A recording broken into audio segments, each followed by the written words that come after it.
We're here with Michelle Hines.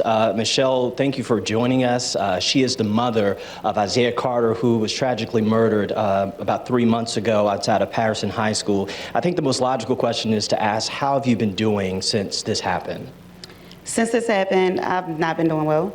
I've been feeling empowered to really advocate for change and to really see something change within Baltimore City schools. I feel like every time I see another child or I go to the store or see a campus, because we have a lot of colleges here, I'm missing out on that experience. I don't get to engage in those kind of activities anymore. I'm afraid for my children to go back to Baltimore City schools. I've switched them over to the virtual learning platform because of it. So. And with that being said, who would you like to address at the panel today? So the chief of schools and the chief of police. My question is, with all of these plans and initiatives, I'm only 33, and I've already dealt with 3 deaths in my family. This is normalized for me. And in Baltimore, I feel like everything has been desensitized. The U.S. is desensitized to Baltimore City, but we're not. We're living this. When you guys mention parents, I am a parent. I am in one of these historically dangerous neighborhoods. But unlike the other parents who aren't doing stuff and they're not actively there, I'm there.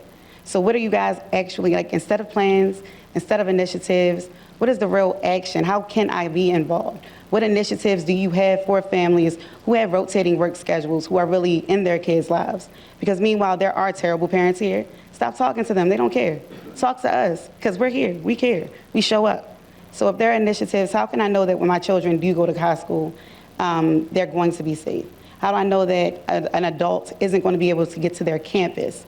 Where is the security? Why not outsource? You know what I mean? And this may be more directed to you for that part, but why not outsource and get security on these campuses? There are statistics that show that brown and black kids are murdered on campuses more than at the school. This is known. Why isn't there people patrolling with all these egregious acts this year? First of all, thank you for your question. I know this is a recent tragedy for you, so please accept all of our condolences. We are working collaboratively with school police. We work collaboratively with the Sheriff's Department, with MTA police. We work collaboratively with those who have private security. And so we incorporate school police into the police department's deployment strategy. We incorporate school police into our intelligence gathering and our intelligence sharing, where if there are things that bubble up that rise to crimes being committed, or we think crimes are about to be committed, that information is given to us so that we can deploy and that we can try our best to be in a place to prevent it. Doesn't always happen, but we work together to do that. You bring up a good point about outsourcing. Baltimore City Schools has its own police department that covers and has jurisdiction on the campuses. The police department has jurisdiction on the campus as well, but in the entire city.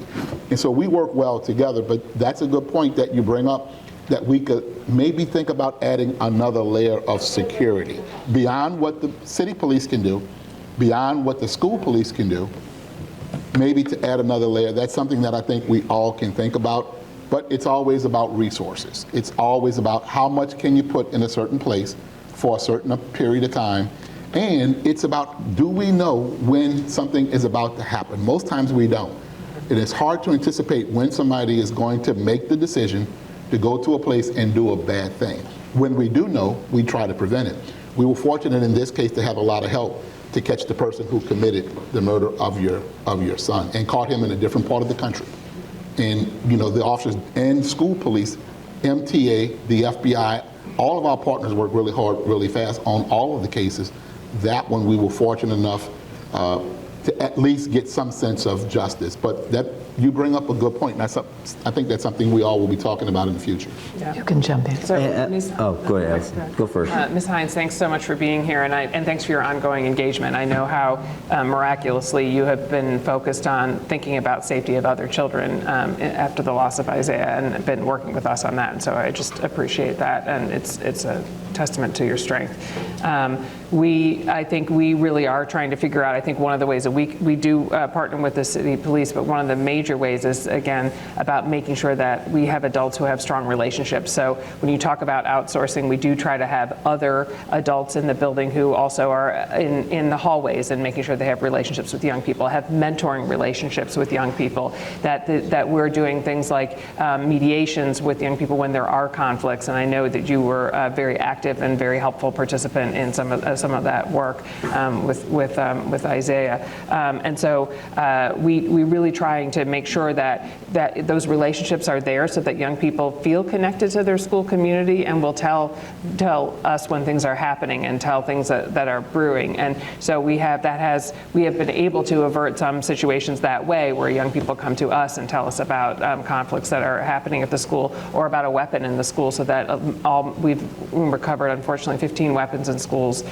this year, guns in schools, and those were from the most part young people talking to one of our school police officers or an adult in the school or one of their friends who then tells us, so that we can keep students safe. But parents are really critical to this, and high school is particularly hard, I think, and I include myself in this. Once your students get older, appropriately, you're giving them a little bit more space, and so it is harder to get parents engaged in high school, and so we need to work on it too, to create really constructive opportunities for adults and for parents to be involved in their students' lives and to know what's happening in their school, in their child's school each day. And besides, I just want to chime in quickly to first say we're so sorry for your loss, and thank you for being strong in ways that no one should have to be, and thank you for your partnership with the schools. But I will say that there are many ways that we would love to have parents like yourself engaged. So my office of the Mayor's Office of Neighborhood Safety and Engagement was already involved in developing this school-based violence intervention work that we're doing. We're also, Dr. Bunley is in the room. Doc, raise your hand, and Dr. D, who's behind you, we're going to be doing what we call safe passage, working with schools in the school system to make sure that we have actual adults from the community involved in helping with that. We have our Sidestep youth diversion program that we're starting off now, but we are thinking about these in many different ways. And in fact, the unfortunate and murder of Isaiah actually helped us in ways that we would never have imagined. It forced us to do these things at a much faster rate, right? Having that work to have Monsi go into Patterson and work with his fellow classmates and do these things is something that I wish we didn't have to do.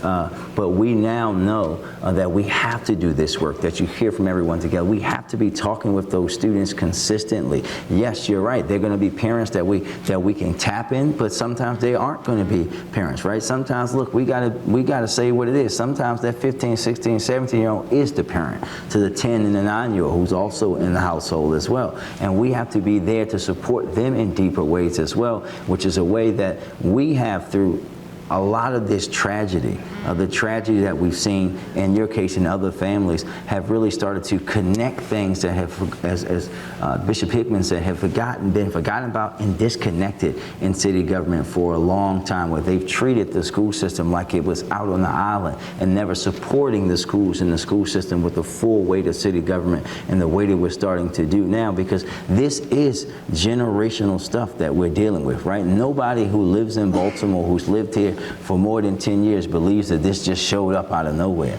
And we know that we have to work on these things deeply and together so that no one has to go through what you and your family's going through.